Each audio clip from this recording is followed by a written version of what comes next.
الله تعالى على خير خلقه سيدنا ومولانا محمد وعلى آله وصحبه وبارك وسلم تسليما كثيرا. وعن عبد الله بن حوالة رضي الله عنه قال: بعثنا رسول الله صلى الله عليه وسلم لنغنم على أقدامنا فرجعنا فلم نغنم شيئا وعرف الجهد في وجوهنا فقام فينا فقال: اللهم لا تكلهم إلي فأضعف عنهم ولا تكلهم إلى أنفسهم فيعجزوا عنها ولا تكلهم إلى الناس فيستأثروا عليهم. ثم وضع يده على رأسي ثم قال: يا ابن حوالة، إذا رأيت الخلافة قد نزلت الأرض المقدسة فقدنت الزلازل والبلابل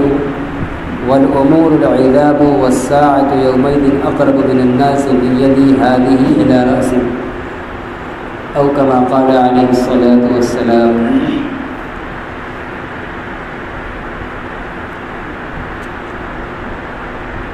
یہ حدیث بھی قیامت کے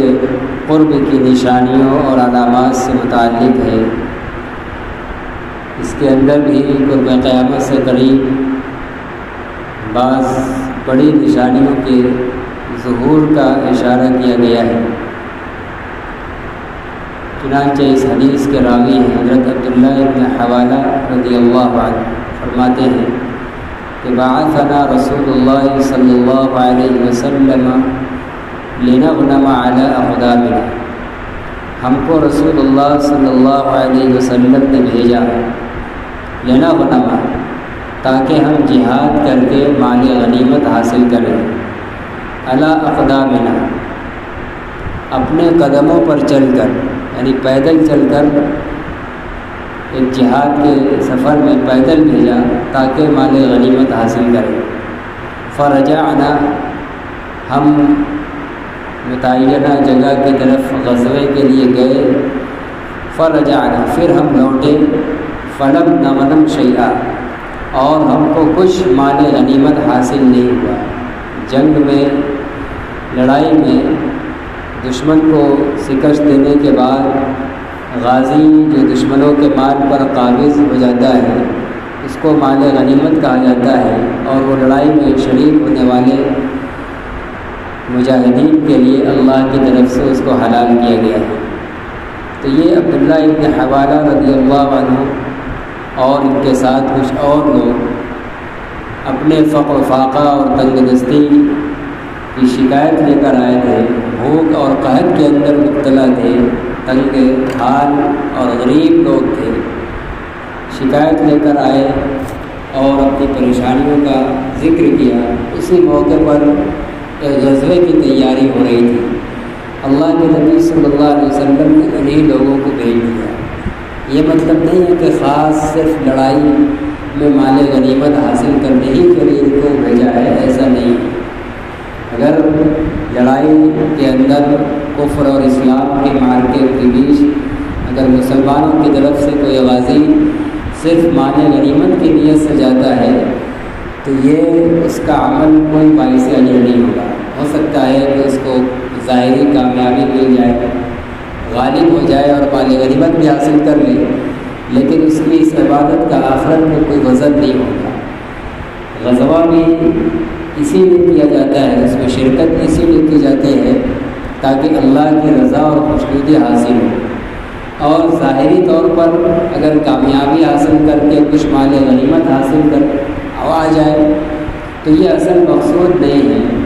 یہ تو ایک اصل مقصود سے اوپر ایک زائد چیز ہے. تو یہ مطلب نہیں ہے اس حدیث کا کہ خاص غنیمت حاصل کرنے کے لیے ہی بھیجا تھا، بلکہ وہ اپنی غربت اور پریشانی اور بھوک کی شکایت پیش کرنے آئے تھے کہ اتفاق سے ایک غزوے کا موقع بھی تھا، تو بجائے کسی اور کو بھیجنے کے انہیں کو ان میں بھیج دیا کہ یہ یہاں پر رہیں گے، اپنے حال سے لے کر صرف حال کے متعلق سوچنے اور غم و الجھن میں رہیں گے. ایک عبادت کا موقع ہے، یہ مومن اور مخلص کامل لوگ ہیں، کیا رکاوٹیں، کیا مشقتیں، یہ نبی اور اللہ کے ایک حکم پر اور اشارے پر اپنا سب کچھ قربان کے لیے تیار ہوتے ہیں، اس لیے مشقت کی حالت میں انہی کو بھیج دیا جائے۔ اگر یہ راہ خدا میں قبول ہو گئے تو شہادت کا مقام حاصل ہو جائے گا، اور اگر کامیاب ہو گئے تو مال غنیمت بھی حاصل ہو جائے گا، کہ ان کی یہ ظاہری جو صورتحال ہے بھوک کی، اس کی بھی تلافی ہو جائے گی۔ اس لیے ان کو آپ نے بھیج دیا۔ علی اقدامنا، اتنے تنگی کا زمانہ تھا کہ اتنا مال نہیں تھا خدا صلی اللہ علیہ وسلم کے پاس کہ ان کو اس سفر پر اور غزوے پر سواری دے کر بھیجا جائے، کوئی گھوڑے اونٹ وغیرہ کچھ بھی نہیں تھے، تو ان کو پیدل بھیجا، پیدل وہ لوگ گئے اور غزوے سے فراغت کے بعد جب واپس آئے تو دیکھا کہ کوئی بھی مال غنیمت ان کو حاصل نہیں۔ وعرف الجہد فی وجوہنا، اور آپ صلی اللہ علیہ وسلم نے ہمارے چہرے پر مشقت اور افسوس کا اثر دیکھا، محسوس کر لیا کہ ان کے چہرے پر مایوسی ہے اور ناامیدی ہے، اور بھوک اور تعب کے آثار ان کے چہرے سے محسوس ہو رہے ہیں۔ سمجھ گئے کہ لگ رہا ہے کہ ان کو جنگ میں مال غنیمت حاصل نہیں ہو سکا جس سے وہ اپنا پیٹ بھر لیں۔ فقام فینا، تو پھر آپ صلی اللہ علیہ وسلم ہمارے بیچ کھڑے ہوئے، ممبر پر خطبہ دینے کے لیے کھڑے ہوئے۔ فقال، اور فرمایا، اللہ سے دعا فرمائی، اللہم لا تکلہم الی فاضعف عنہم، اے اللہ آپ ان کو میرے حوالے نہ کیجیے کیونکہ میں ان کی ضرورت پورا کرنے سے عاجز ہوں۔ ولا تکلہم الی انفسہم، اور ان کو خود ان کی ذات کے بھی حوالے نہ کیجیے، فیعجزوا عنہا، کہ وہ خود اپنی ذات کی طرف سے یہ لوگ بھی عاجز اور بے بس ہیں۔ ولا تکلہم الی الناس، اور ان کو اور کسی لوگوں کے حوالے بھی نہ کیجیے، فیستأثروا علیہم، ورنہ تو عام لوگ ان کے اوپر اپنے آپ کو ہی ترجیح دیں گے، وہ اپنے ہی مفاد کو مقدم رکھیں گے، ان کے اوپر دھیان اور توجہ نہیں دیں گے۔ یہ عبدیت کا ایک مقام ہے، اور بندگی کی ایک شان یہ ہے کہ انسان کبھی بھی اپنی ذات کی طرف اور اپنی ظاہری طاقت و صلاحیت پر نگاہ نہ لے جائے، ہر وقت اپنے آپ کو عاجز اور کمزور سمجھ کر اللہ کے حوالے کیے گئے۔ آپ صلی اللہ علیہ وسلم چونکہ عبدیت کے سب سے اعلیٰ مقام پر فائز تھے، تو ایک ظاہری تدبیر کے طور پر عبادت ہی کے لیے سے صحیح جہاد میں ان کو بھیج دیا تھا، اور جس میں بظاہر مال غنیمت کے حصول کی امید بھی تھی۔ مقصد یہ تھا کہ ان کا ایک دینی فریضہ بھی ادا ہو جائے گا، اور ہو سکتا ہے کہ ان کی ظاہری بھوک کا انتظام بھی ہو جائے، لیکن کوئی کامیابی ظاہری چیز میں نہیں ملی، مال غنیمت حاصل نہیں ہوا، تو فوراً آپ کو اپنی عبدیت اور اپنی عاجزی کا اظہار ہو گیا، اس کی طرف فوراً توجہ چلی گئی، اور فوراً اللہ کے سامنے فریاد کی کہ ان کو میرے حوالے نہ کیجیے، میں اتنا طاقتور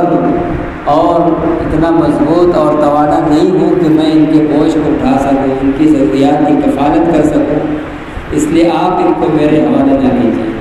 چنانچہ عام حالات میں بھی مسنون دعاؤں میں آپ صلی اللہ علیہ وسلم نے دعا سکھلائی ہے، آپ انسان کو، مسلمانوں کو پڑھنے کی، اللہم لا تکلنی الی نفسی طرفۃ عین، یہ دعا سکھلائی ہے، اے اللہ پلک جھپکنے پر بھی آپ میری ذات کو خود کے میرے حوالے نہ کیجیے، کبھی بھی میری نگاہ اپنے کاموں اور اپنے معاملات سے متعلق، چاہے دنیاوی کوئی کام انجام دینا ہو، کوئی عبادت انجام دینی ہو، کوئی گناہ سے بچنا ہو، اپنے اندر تقویٰ پارسائی پیدا کرنا ہو، کسی بھی چیز سے متعلق پلک جھپکنے پر بھی مجھ کو میرے حوالے نہ کیجیے۔ یہ دعا سکھلائے گی کہ ہر بندے مومن یہ دعا کرے، اس لیے کہ ہم سب اللہ تعالیٰ کی قدرت و تدبیر کے آگے ڈرمادہ، ناکام اور عاجز ہیں، اللہ کی مشیت کے بغیر ہم کچھ بھی نہیں کر سکتے، اس لیے ہماری نگاہ ہٹائی ہے کہ کبھی بھی بندے کی شان یہ ہے کہ اپنی ذات کی طرف نگاہ نہیں جانی چاہیے کہ ہم یہ کر لیتے، ہم وہ کر لیتے۔ ساری ظاہری تدبیر اور صلاحیت جمع کر لینے کے بعد پھر اللہ سے یہ فریاد لگائیے، لا تکلنی الی نفسی طرفۃ عین، کہ آپ مجھ کو میری ذات کے پلک جھپکنے بھر بھی حوالے نہ کیجیے۔ پلک جھپکنا جو سیکنڈ کا کہہ لیجیے کہ سیکنڈ بھر کا لمحہ لگتا ہے، اتنے لمحے پر بھی ہم اپنے معاملے کو خود سے حل کرنے پر اور اپنے آپ کو خود سے عبادت میں لگانے پر، خود سے اپنے آپ کو گناہ سے بچانے پر ہم قادر نہیں ہیں جب تک کہ آپ کی قدرت اور تدبیر شامل نہ ہو۔ تو اسی مقام کو یاد کرتے ہوئے، اسی حال کی تعلیم دیتے ہوئے آپ نے فوراً یہ دعا فرمائی کہ ہم نے اپنے اوپر لے کر ایک فیصلہ کر لیا تھا کہ جہاد میں جائیں گے، مال غنیمت مل جائے گا، لیکن ناکام ہو گئے۔ فوراً تنبہ ہوا اور کہا اللہ آپ ان کو میرے سپرد نہ کیجیے، میرے حوالے نہ کیجیے، میں تو ان کی ضرورت پورا کرنے سے عاجز ہوں۔ ولا تکلهم الی انفسہم، اور ان کو خود کو ان کی ذات کے بھی حوالے نہ کیجیے، خود ان کی ذات پر نہ چھوڑیے کہ اپنا جو چاہے جیسے چاہے کریں، آپ ان کے نگہبان بنیے، ورنہ یہ خود بھی اپنی ضرورت کو پورا نہیں کر سکتے، اپنے کام کو نہیں بنا سکتے جب تک کہ آپ نہ چاہیں۔ ولا تکلهم الی الناس، اور ان کو عام دوسرے لوگوں کو بھی حوالے نہ کیجیے، خود میرے پہلے اپنی ذات سے شروع کیا۔ جب نبی خود اپنے بارے میں اقرار کر رہا ہے، اپنی ابدیت کی شان کا مظاہرہ کر رہا ہے کہ وہ کسی کا بوجھ اٹھانے کی طاقت نہیں رکھتا، خود قرآن میں آپ سے کہلوایا گیا ہے قل لا املک لنفسی نفعا ولا ضرا، کہ میں خود اپنے آپ کے لیے بھی، اللہ کے نبی فرماتے ہیں، اللہ کے نبی سے کہلوایا اللہ نے کہ آپ کہیے کہ میں خود اپنی ذات کے لیے بھی نفع اور نقصان کا مالک نہیں ہوں، اللہ نفع و نقصان کے مالک ہیں۔ آپ نبوت کے، ابدیت کے تمام تر بلند مقام پر فائز ہونے کے باوجود اللہ کے بندے ہیں، اللہ کی قدرت کے تابع ہیں، آپ کے تمام امور اور کام بھی اللہ ہی کی مشیت اور تدبیر پر ہیں۔ نبی کے اپنے اختیار اور بس کے اندر اپنی ذات کو بھی فائدہ پہنچانے یا اپنی ذات سے اپنا کوئی نقصان دور کرنے ان کے بس کے اندر نہیں ہے۔ تو اپنی ذات سے اور پھر ان کی ذات سے کے ذکر کے بعد پھر عام لوگوں کے بارے میں فرمایا کہ ان مجبور اور دولت مند لوگوں کو، عام لوگوں کو بھی حوالے نہ کیجیے، ورنہ عام انسانوں کا حال تو یہ ہے کہ وہ پہلے اپنا مفاد دیکھتے ہیں، اپنا فائدہ پورا اگر نظر آتا ہے تب کسی کے میں ہاتھ لگاتے ہیں، ورنہ بے فائدہ عام انسان کسی کے میں ہاتھ نہیں لگاتے۔ اس لیے ان کو عام انسانوں کے بھی حوالے نہ دیجیے، خود آپ ان کی کفالت کیجیے اور ان کی ضروریات کا بندوبست کیجیے۔ ثم وضع يده على رأسي، حضرت عبداللہ ابن حوالہ رضی اللہ عنہ فرماتے ہیں کہ پھر آپ صلی اللہ علیہ وسلم نے اپنا دست مبارک میرے سر پر رکھا، اللہ شفقت و محبت، سر پر ہاتھ رکھا۔ ثم قال يا ابن حوالہ، پھر فرمایا کہ اے عبداللہ ابن حوالہ، اذا رأيت الخلافة قد نزلت الارض المقدسة، جب تم خلافت کو دیکھو کہ وہ ارض مقدسہ میں اتر چکی ہے، خلافت سے مراد خلافت نبوت ہے، خلافت نبوت آپ صلی اللہ علیہ وسلم کی جانشینی جو آپ کے بعد ابو بکر سے شروع ہوئی۔ تو فرما رہے ہیں کہ جب تم خلافت کو دیکھو کہ وہ ارض مقدسہ کے اندر اتر چکی ہے، ارض مقدسہ یہ ملک شام کو کہا جاتا ہے، اور ملک شام کے خاص حصہ فلسطین کو بھی کہا جاتا ہے، تو پورے ملک شام کو بھی کہا جاتا ہے۔ اب یہاں علماء اور محدثین نے لکھا ہے کہ خلافت سے مراد خلافت نبوت ہے، اور خلافت بنو امیہ کے زمانے، ابتدائی زمانے کے اندر دارالخلافہ سرزمین عرب سے منتقل کر کے ملک شام کے اندر کر دیا گیا تھا۔ تینوں خلفاء کے دور میں مدینہ منورہ دارالخلافہ رہا۔ حضرت علی رضی اللہ تعالیٰ عنہ نے، چونکہ ان کا دور فتنوں بھرا دور تھا، اس لیے کوفہ میں منتقل کر لیا جو عراق کا ایک شہر ہے، اور پھر اس کے بعد بھی مدینہ منورہ دارالخلافہ رہا ہے، لیکن بنو امیہ نے باقاعدہ خود سیدنا امیر معاویہ رضی اللہ عنہ کے زمانے میں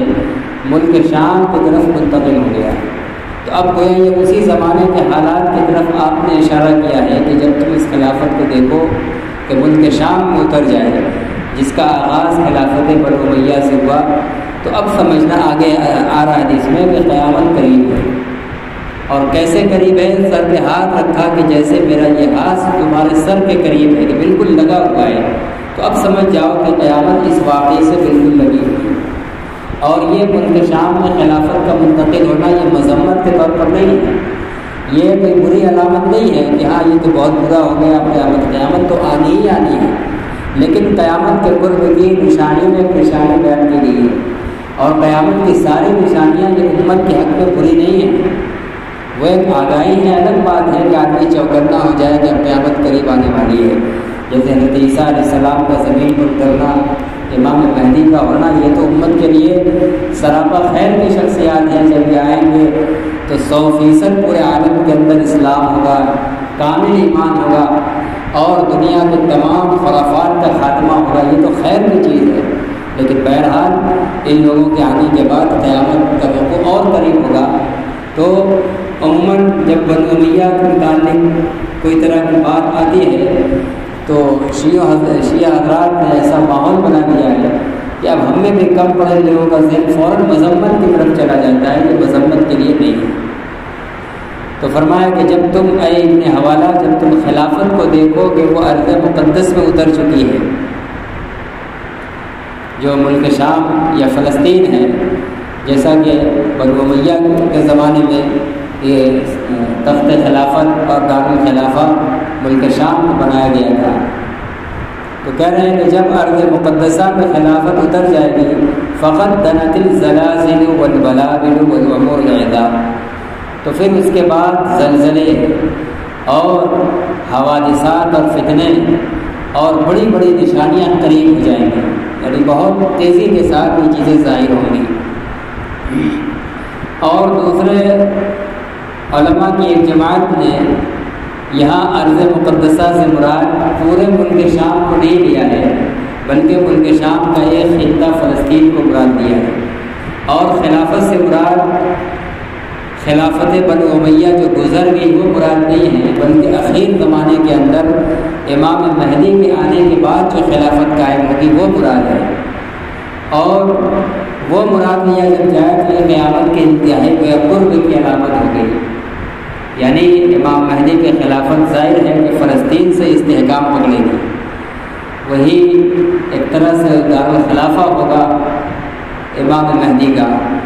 اور سب سے پہلے وہی خلافت قائم ہوگی۔ تو اب اس اعتبار سے گویا یہ بعد کی علامت ہوگی، یعنی اس کا آگے ابھی ظہور ہوگا، اور کب ہوگا یہ اللہ کو معلوم نہیں ہے۔ فلسطین بیت المقدس مکمل مسلمانوں کے قبضے میں آئے گا، اسلامی مملکت قائم ہوگی، امام مہدی کا ظہور ہوگا، خلافت قائم ہوگی، اور فلسطین دارالخلافہ ہوگا، یہ ساری چیزیں ہوں گی۔ اس موقع پر یہ حدیث اس معنی کے اعتبار سے صرف قیامت کے قرب کو بتلانے والی حدیث نہیں ہے، بلکہ امت کے لیے ایک حوصلہ بخش اور اچھی امید دلانے والی ہے کہ آج اگرچہ ہم مظلومیت اور ظلم و ستم کے ماحول کے اندر کرا رہے ہیں، چیخ اور چلا رہے ہیں، لیکن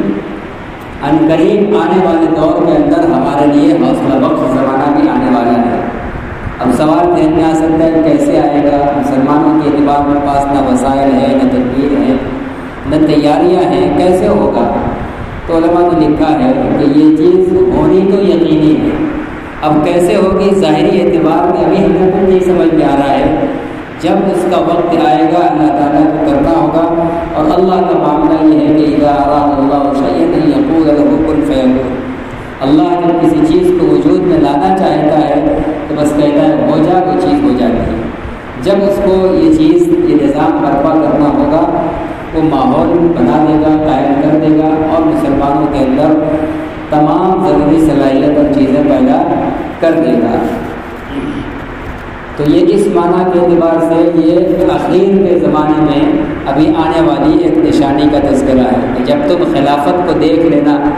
کہ وہ ارض مقدسہ یعنی فلسطین کے اندر منتقل ہو گئی، مدینہ منورہ میں اب نہیں گئی،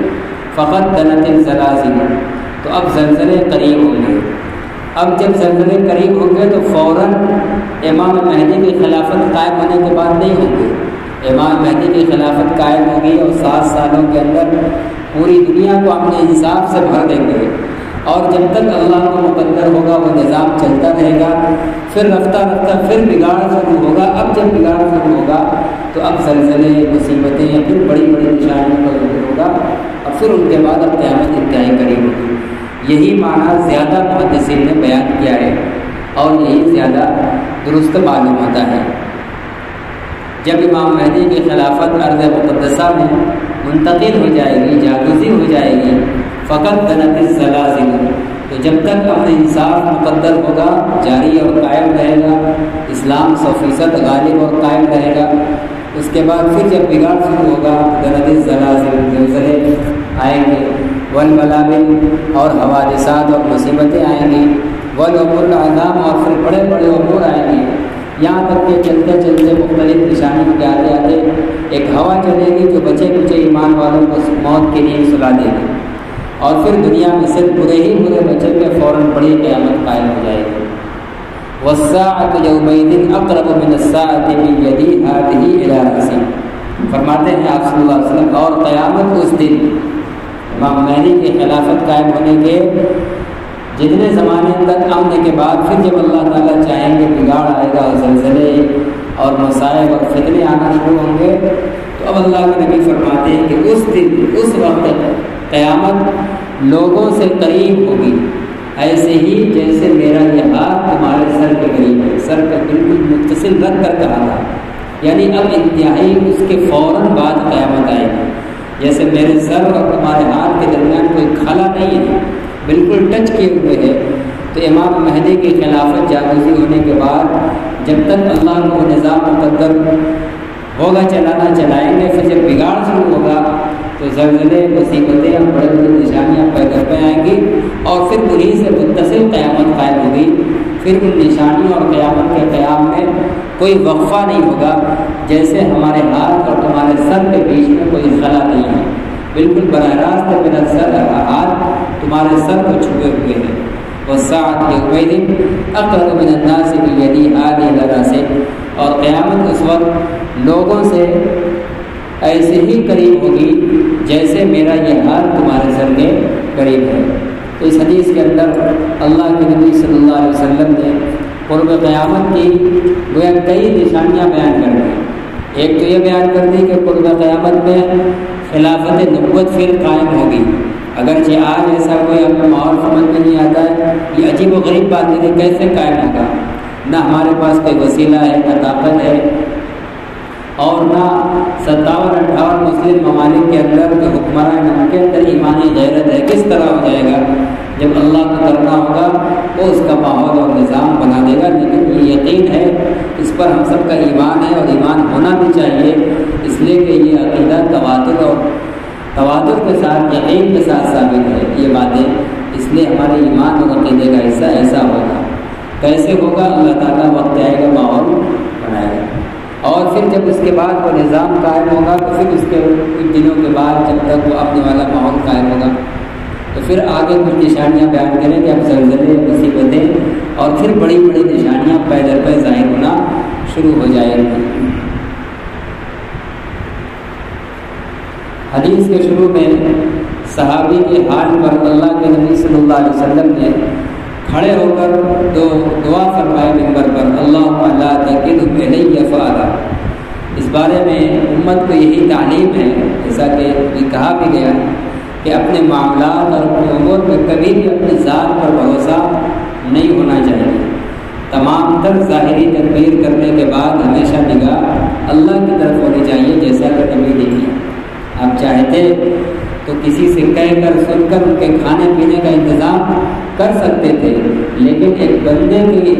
بندگی کا کمال یہ ہے کہ ہمیشہ اللہ کے سامنے اپنے آپ کو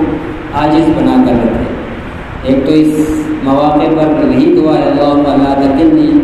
الی نفسی طرفۃ عین، اس کو کثرت سے پڑھنے کا حکم ہے۔ حضرات صوفیہ کرام اپنے متوسلین کو بہت کثرت سے اہتمام سے اس دعا کے ورد کو پڑھنے کا اہتمام فرماتے ہیں۔ آج کے عاجزی کے ماحول میں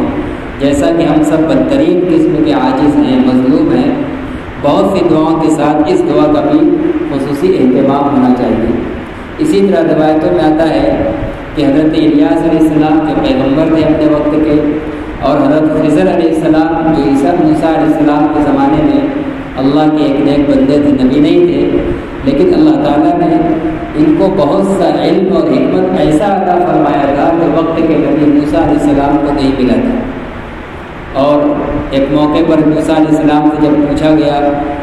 کہ سب سے بڑا عالم کون ہے، تو موسیٰ علیہ السلام نے کہا میں سب سے بڑا عالم ہوں، اور انہوں نے اپنی دانش میں صحیح کہا تھا، کوئی تکبر نہیں کہا تھا، اس لیے کہ زمین پر جب نبی موجود ہو تو نبی سے بڑا کوئی عالم نہیں ہوتا ہے۔ تو جب موسیٰ علیہ السلام نے کہہ دیا، لیکن اللہ تعالیٰ کو ان کا وہ کہنا پسند نہیں آیا، اور پھر خضر علیہ السلام کو پتہ دیا کہ میرا ایک بندہ ہے وہ زمین پر جو اس کے پاس وہ علم ہے جو تمہارے پاس نہیں ہے۔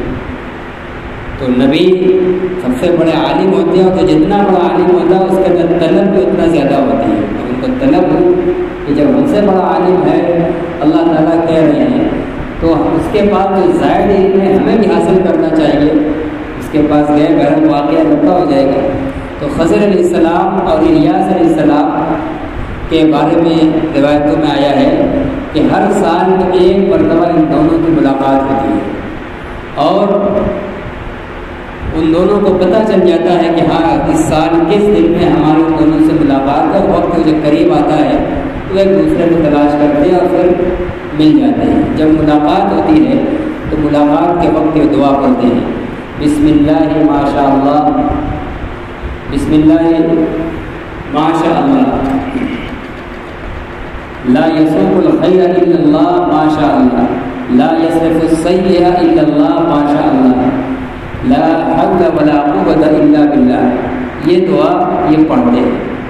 اور عام حالات کے اندر ایمان والوں کو ہی پڑھنا چاہیے۔ اسی طرح پوری دعا نہ سے لا حول ولا قوة الا باللہ العلی العظیم، یہ دعا بھی اپنی طاقتوں کو، عاجزی کو دفع کر کے صرف اللہ کی قدرت اور قوت کا اقرار اس دعا کے اندر سکھلایا گیا ہے۔ اس لیے اس موجودہ ماحول کے اندر آیت کریمہ کے ساتھ، استغفار کے ساتھ، حسبنا اللہ ونعم الوکیل کے ساتھ لا حول ولا قوة الا باللہ العلی العظیم کی کثرت سے پڑھنا چاہیے۔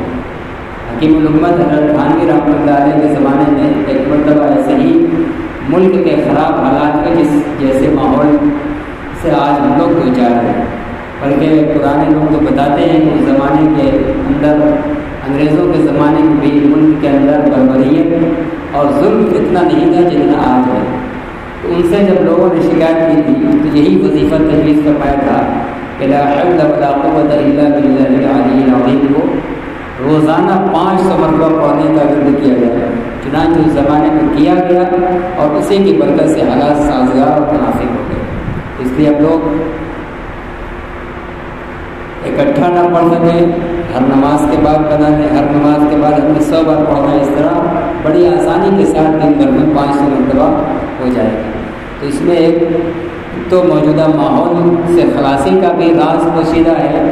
اور ساتھ ہی ساتھ جو ابدیت کا تقاضا ہے کہ ہمیں ہر وقت اپنی عاجزی کا اظہار کرنا اور اللہ کی قدرت و بڑائی کا اقرار اس کے اندر موجود ہے۔ لا حول ولا قوة الا باللہ، نہیں ہے کوئی طاقت کسی اچھے کام کو کرنے کی اور کسی گناہ سے بچنے کی، کوئی بھی طاقت و قوت نہیں ہے مگر اللہ کی توفیق سے۔ جب تک اللہ توفیق نہ دے آدمی ایک سجدہ نہیں کر سکتا ہے، جب تک اللہ نہ بچائے آدمی کوئی گناہ سے نہیں بچ سکتا ہے۔ اسی لیے نیکیاں کرنے کے بعد بجائے غرور پیدا ہونے کے شکر پیدا ہونا چاہیے، اور شکر سکھلایا بھی گیا ہے، آدمی شکر ادا کرے کہ اللہ نے محض اپنے فضل سے ہم سے نماز ادا کرا لی، ورنہ میرے بس میں کیا تھا۔ اور جب بندہ شکر کرتا ہے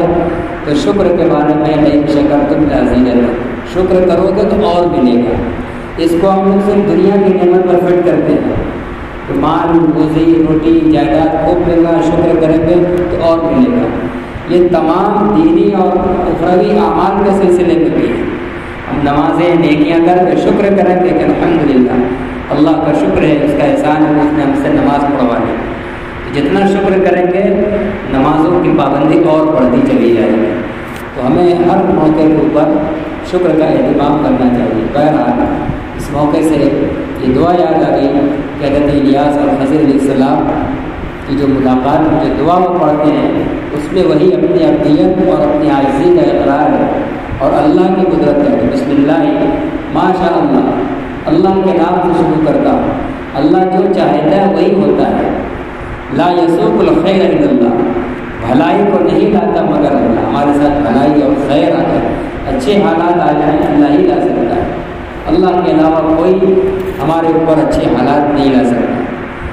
اس کے بعد ماشاء اللہ، اللہ جو چاہتا ہے وہی ہوتا ہے۔ پھر آگے فرماتے ولا یصرف السیئ الا اللہ، اور برائی اور ظلم کو نہیں ہٹا سکتا ہے مگر اللہ۔ ہمارے اوپر جو حالات آئے ہیں اجتماعی یا انفرادی، ان کو لانے والا بھی اللہ ہے۔ اللہ کی طاقت کے بغیر کوئی ہمارا پال مہنگا نہیں کر سکتا، اور اس کو ہٹانے والا بھی صرف اللہ۔ اس لیے آدمی اس کا اقرار کرے، لا یصرف السیئ الا اللہ، ہمارے اوپر جو حال اور برائی اور مشقت ہے اس کو کوئی نہیں ہٹا سکتا بجز اللہ کے۔ ماشاء اللہ کان، وہی ہو رہا ہے ہمارے ساتھ جو اللہ چاہ رہے ہیں۔ ما کان من نعمت فمن اللہ، اور جو نعمتیں ہمیں مل رہی ہیں وہ سب اللہ کی طرف سے ہیں، کسی اور کی طرف سے نہیں ہے۔ لا حول ولا قوت الا باللہ العلی العظیم۔ گناہوں سے بچنے اور نیکیوں کے کرنے کی یا اچھائیوں کے حاصل کرنے ہیں اور برائیوں کو اپنے سے دفع کرنے کی طاقت و قوت کسی کے پاس نہیں ہے مگر اس اللہ کی مدد اور توفیق سے جو بڑا برتر اور بہت ہی عظمت والا ہے۔ اس لیے ان دعاؤں کا ہم سب لوگوں کو استحضار کے ساتھ اہتمام کرنا چاہیے۔ اللہ تعالیٰ ہم سب کو عمل کی توفیق عطا فرمائے۔